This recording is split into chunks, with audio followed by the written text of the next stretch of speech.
அஸ்ட்ரோசைன் channel வாயிலாக உலகெங்கும் வாழ்ந்து கொண்டிருக்கும் சகோதர சகோதரிகளுக்கு அன்பார்ந்த வணக்கங்கள் மற்றும் வாழ்த்துக்கள்.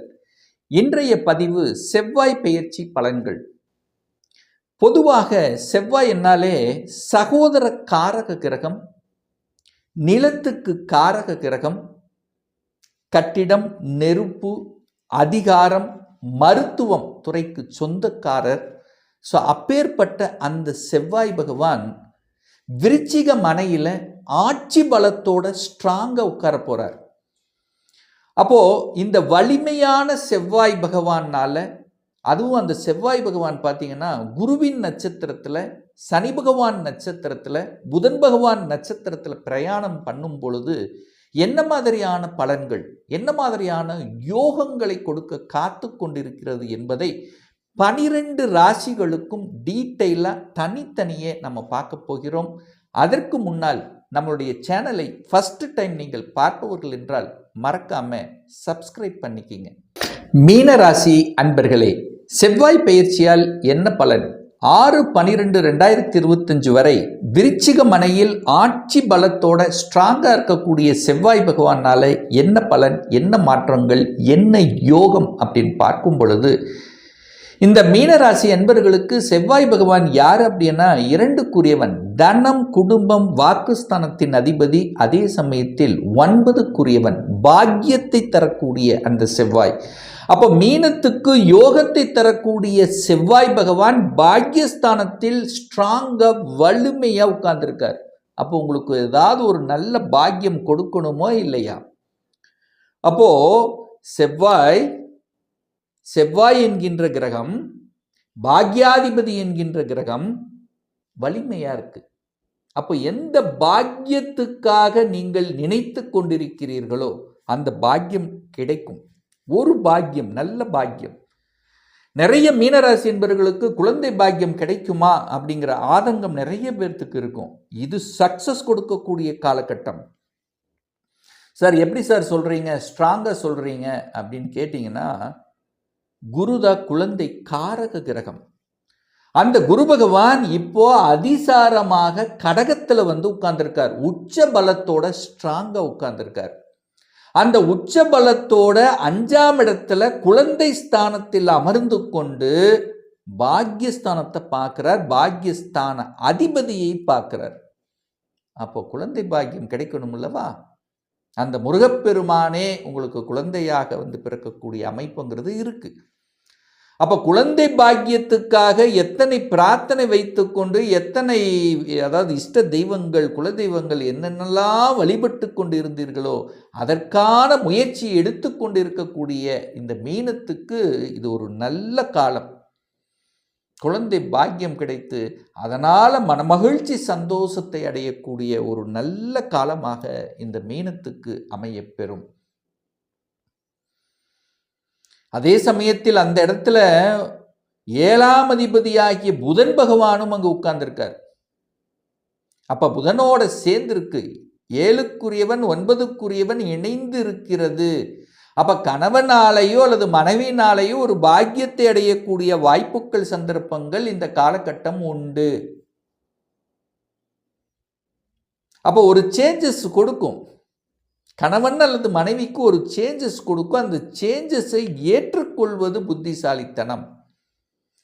ஏற்கனவே ஒரு அழுத்தம், பிரஷர், டென்ஷனோடு இருக்கிறீங்க இந்த மீனராசி என்பர்கள். ஏன் அப்படின்னா ஜென்ம சனி ஓடிட்டு இருக்கு. மனம் நன்றாக இல்லை, மனக்குழப்பத்தில் இருக்கிறீர்கள். இதை செய்யலாமா, அதை செய்யலாமா, அங்கே போகலாமா, இங்கே போகலாமா, வேலையில் இருந்தால் ஒரு அழுத்தமாக இருக்குது, ப்ரெஷராக இருக்குது, பேசாமல் வேலை மாறிடலாமா, இந்த மாதிரி எல்லாம் நிறைய, இல்லை குடும்ப சார்ந்த விஷயங்கள், ஏதோ ஒரு குழப்பம், ஏதோ ஒரு வகையில் மனதில் அலைச்சல் திருச்சலோடு இருக்கக்கூடிய இந்த மீனத்துக்கு இப்போ அந்த 9ஆம் அதிபதி ஆட்சி பலத்தோட அந்த கடகமனையில் உங்கள் ராசிநாதன் இருக்கிறது ஒரு ஆறுதலான விஷயம், ஒரு நல்ல பலனை கொடுக்கக்கூடிய ஒரு விஷயம்.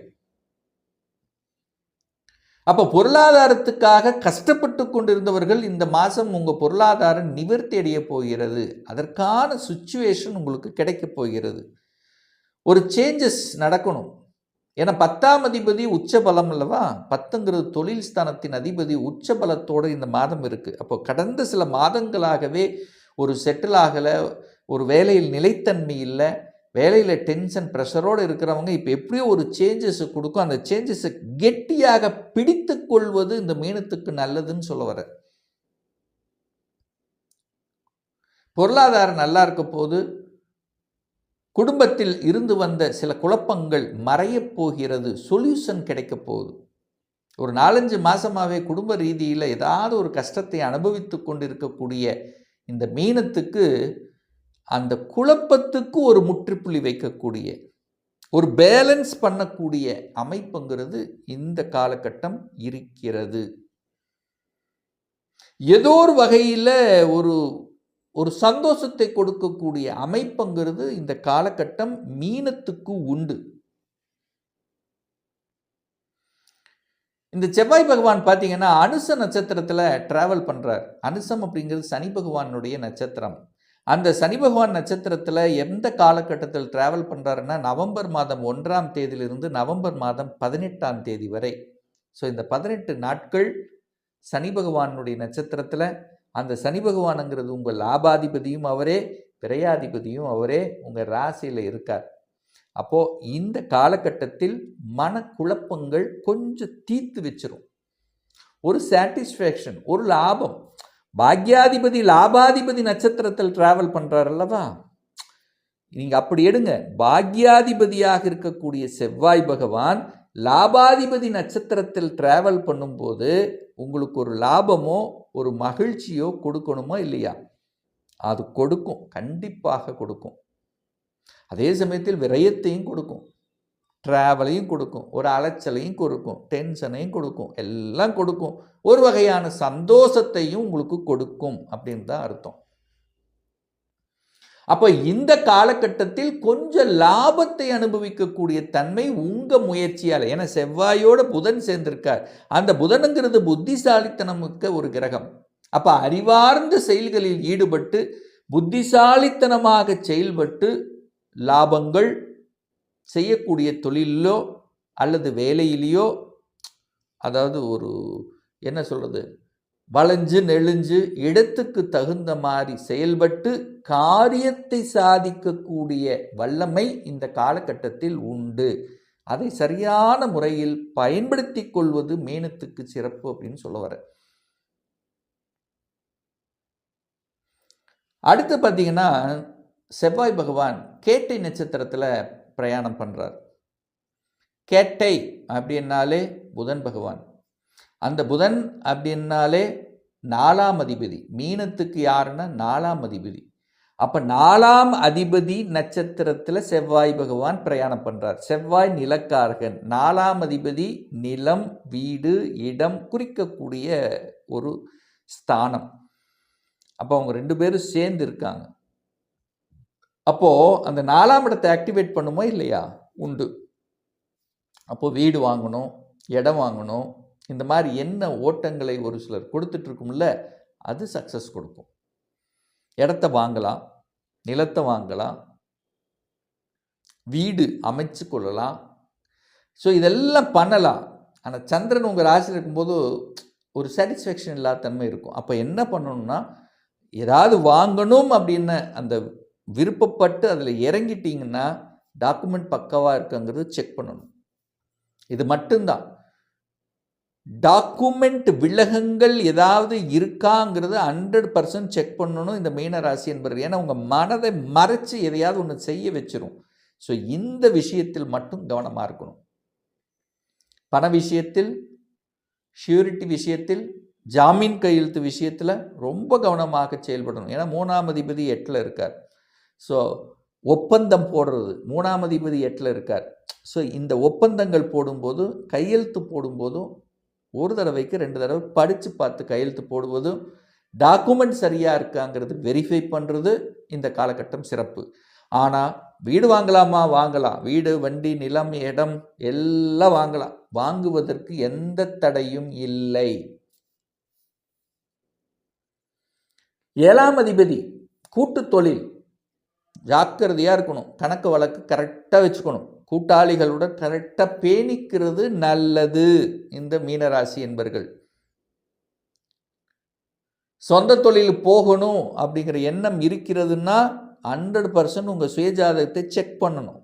ஏன்னா ஜென்மசனி நடக்குது, உங்கள் மனதை மறைச்சு சில விஷயங்கள் செய்துரும்.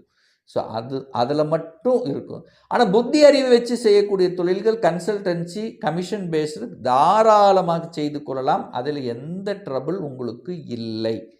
பணத்தை இன்வெஸ்ட் பண்ணி செய்யக்கூடிய தொழில்கள் தான் ரொம்ப கேர்ஃபுல்லாக இருக்கணும் இந்த மீனராசி அன்பர்கள்.